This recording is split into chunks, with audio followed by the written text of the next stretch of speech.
140 కోట్ల జనాభా కలిగిన దేశం, మరి దాదాపు 100 కోట్ల ఓటర్లు కలిగిన దేశం. మరి ఇట్లాంటి దేశంలో ఏదో ఈ మెషిన్ల వల్ల ఏదో నష్టం జరుగుతున్నది, నేను వేసిన ఓటు నేను అనుకున్న వారికి పోవడం లేదు అనే అభిప్రాయం ఉంటే అది ప్రజాస్వామ్యానికి చేటు. కాబట్టి మరి ఎలక్ట్రానిక్ ఓటింగ్ మెషిన్లను పక్కన పెట్టి తిరిగి పేపర్ బ్యాలెట్నే తీసుకోవాలని చెప్పి ఇవాళ మేము మా పార్టీ తరఫున ఎలక్షన్ కమిషన్ కోరాము. ఆ ప్రాసెస్ కూడా మళ్ళీ తిరిగి పేపర్ బ్యాలెట్ ప్రవేశపెట్టే ప్రాసెస్ కూడా బీహార్ ఎన్నికల నుంచే ప్రారంభించండి. నవంబర్లో జరగాల్సిన బీహార్ ఎన్నికల్లోనే తిరిగి పేపర్ బ్యాలెట్ ప్రవేశపెట్టండి. ఆ తర్వాత వచ్చే సాధారణ ఎన్నికల్లో కూడా ఖచ్చితంగా మళ్ళీ పేపర్ బ్యాలెట్తోనే నిర్వహించాలని కూడా మా పార్టీ తరఫున కుండబద్దలు కొట్టినట్టుగా మా అభిప్రాయం చెప్పారు. అట్లాగే ఎన్నికల్లో పార్టీలు ఇచ్చే హామీలు, ఎన్నికల్లో పార్టీలు ఇచ్చే అడ్డగోలు వాగ్దానాలు.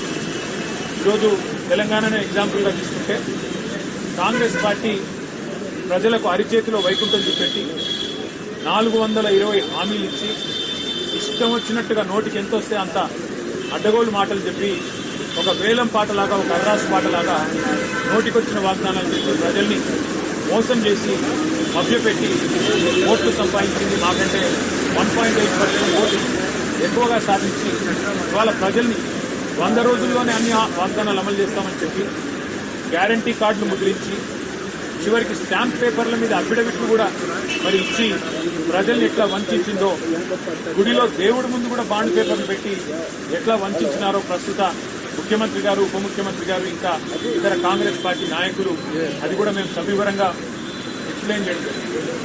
ఎన్నికల్లో ఇచ్చిన మేనిఫెస్టోకి రాజకీయ పార్టీలు కట్టుబడి ఉండకపోతే తప్పకుండా వారిని శిక్షించాల్సిన బాధ్యత కూడా ఎన్నికల కమిషన్ మీదనే ఉన్నది. ఎన్నికల్లో ప్రజల్ని వంచే ఏ పార్టీ అయినా అధికారంలోకి వచ్చిన తర్వాత మోసం చేస్తే వారి అవసరమైతే సభ్యత్వాన్ని రద్దు చేసే విధంగా వారిని అనర్హులుగా మళ్ళీ భవిష్యత్తులో ఎలక్షన్లో పాల్గొనడానికి అనర్హులుగా ఆలోచన చేయాలని కూడా ఎలక్షన్ కమిషన్ విజ్ఞప్తి చేస్తారు. అట్లాగే ఈరోజు బీహార్లో ఏదైతే ఇంటెన్సివ్ రివిజన్ జరుగుతూ ఉందో ఓట్లకు, దానికి సంబంధించి కూడా విస్తృతమైన చర్చ జరిగింది. దాదాపు 65 లక్షల మంది ఓట్లు పోయినాయి బీహార్లో అని చెప్తా ఉన్నారు. ఎందుచేత ఇది జరుగుతూ ఉన్నదని చెప్పి కూడా ఎన్నికల సంఘాన్ని అడగడం జరిగింది. వారు చెప్పింది ఏమంటే, చనిపోయిన వాళ్ళ ఓట్లు తీసేశాము, అట్లాగే ఎవరైనా మైగ్రేట్ అయితే తీసేశాము, అట్లాగే ఎవరైనా రెస్పాండ్ అవ్వకపోతే తీసేసినాము, అట్లాగే ఎవరైనా ట్రేస్ చేయలేకపోతే వారికి తీసేసినాము తప్ప ఎక్కడ ఏమి ఇబ్బంది లేదని చెప్పారు. మేము ఎన్నికల కమిషన్కి ఈరోజు మా పార్టీ తరఫున చెప్పింది ఏమంటే, రివిజన్ అనేది చేయాల్సిందే, తప్పేమీ లేదు. కానీ విశ్వాసం అనేది అందరినీ విశ్వాసంలోకి తీసుకొని చేసినట్టయితే బాగుంటుంది. ముఖ్యంగా క్షేత్రస్థాయిలో, బూత్ లెవెల్లో, అట్లాగే నియోజకవర్గ లెవెల్లో, తాలూకా లెవెల్లో, మండల్ లెవెల్లో, మరి అన్ని రాష్ట్ర స్థాయి దాకా, అంటే రాష్ట్ర స్థాయిలో ఉండే చీఫ్ ఎలక్టరల్ ఆఫీసర్ ఎవరైతే ఉంటారో వారు, ఆ స్థాయిలో కలెక్టర్ గారు, తాలూకా స్థాయిలో ఆర్డీఓ గారు, మండల స్థాయిలో ఎండీఓ గారు, మరి గ్రామ స్థాయిలో ఒక వీఆర్ఓ గారు, ఆ రకంగా ప్రతి స్థాయిలో అఖిల పక్షాన్ని ఇన్వాల్వ్ చేసి, అన్ని పార్టీలు ఇన్వాల్వ్ చేసి మీరు కనుక ట్రాన్స్పరెంట్ ఎవరెవరు ఓట్లు తీసుకున్నారు. ఉదాహరణకి ఒక ఊరిలో ఒక 100 ఓట్లు పోతున్నాయనుకో, ఏ 100 ఓట్లు పోతున్నాయి, ఏ కారణంతో పోతున్నాయి, ఎంతమంది చనిపోవడం వల్ల తీసేసినారు, ఎంతమంది అక్కడి నుంచి వేరే దేశానికో వేరే పట్టణానికో మరి మైగ్రేట్ కావడం వల్ల తీసేసినారు. అది పారదర్శకంగా సురేష్ రెడ్డి గారు, రవిచంద్ర గారు, మా వినోద్ గారు రెగ్యులర్గా వస్తారు పార్టీ నుంచి. ఇష్యూస్ ఉన్నాయి, రిజాల్వ్ చేయండి, తప్పకుండా కాన్ఫిడెన్స్ బిల్డ్ చేయండి. అంటే భారతదేశంలో ఉన్న ప్రజల్లో అనుమానాలు ఏవైతే ఉన్నాయో ఓటింగ్ ప్రక్రియకు సంబంధించి, ఈవీఎంలకు సంబంధించి వీటిని నివృత్తి చేయండి, ఈవీఎంలను తొలగించండి, రివిజన్ అనేది పద్ధతిగా పారదర్శకంగా చేయండి అని చెప్పి నొక్కి చెప్పాము. మరి బహుశా వారు తప్పకుండా కనీసం కొన్ని సూచనలైన పరిగణలో తీసుకుంటారు, న్యాయం చేస్తారు, ప్రజాస్వామ్యాన్ని కాపాడుతారు అనే విశ్వాసం మరి వ్యక్తం చేస్తా ఉన్నాం. Thank you. మళ్ళీ మాట్లాడుకున్నాం. ఇవాళ జాతీయ స్థాయిలో ఇంత బ్రహ్మాండమైన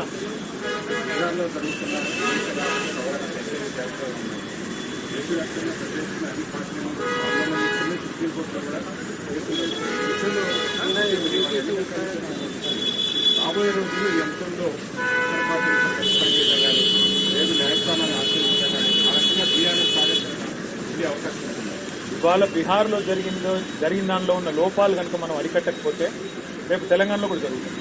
కాబట్టి ఇదొక బీహార్లో ఉన్న రాజకీయ పార్టీల సమస్య కాదు, ఈ దేశంలోని అన్ని రాజకీయ పార్టీలు ప్రజల సమస్య. ఎందుకంటే ఇంతకుముందు మేము ఎలక్షన్ కమిషనర్ గారికి ఒకటే చెప్పాం, సార్ మీరు ఎవరైనా అనర్హుడికి ఒక ఓటు వచ్చినా పర్వాలేదు, కానీ అర్హుడు ఒక్కరు కూడా ఓటు కోల్పోవడానికి వీల్లేదు. ఆ సూత్రం పాటించండి.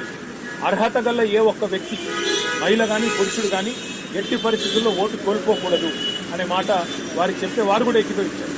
వారు ఏమన్నారంటే ప్రాసెస్లో ఎక్కడ లోపాలు ఉన్నాయో మాకు చెప్పండి, మేము కరెక్ట్ చేసుకుంటాము, బీహార్లో కూడా పారదర్శకంగా పనిచేసే ప్రయత్నం చేస్తున్నాము అని వారు చెప్తా ఉన్నారు. వారికి నేను చెప్పింది ఏమంటే సమస్య వచ్చినాక రియాక్ట్ కావడం కాదు, ఒక ప్రాసెస్ ఇన్స్టిట్యూట్ చేయండి.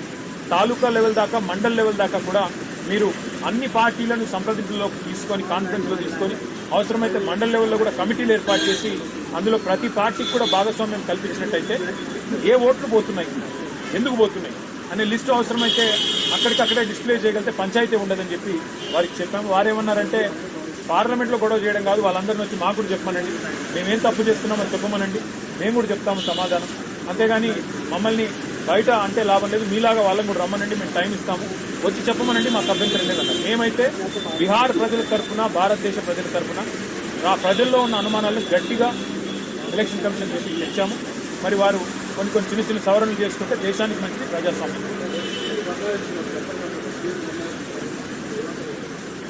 దాని ధర్నా అనో జోక్ అంటారు. ఎందుకంటే మేము ఈ మాట శాసనసభలో బిల్లు పెట్టినప్పుడే చెప్పాను, you are cutting a very cruel joke on the backward classes of this state. అంటే బీసీలను మోసం చేస్తూ మీరు దగా చేస్తున్నారు, వంచిస్తున్నారు.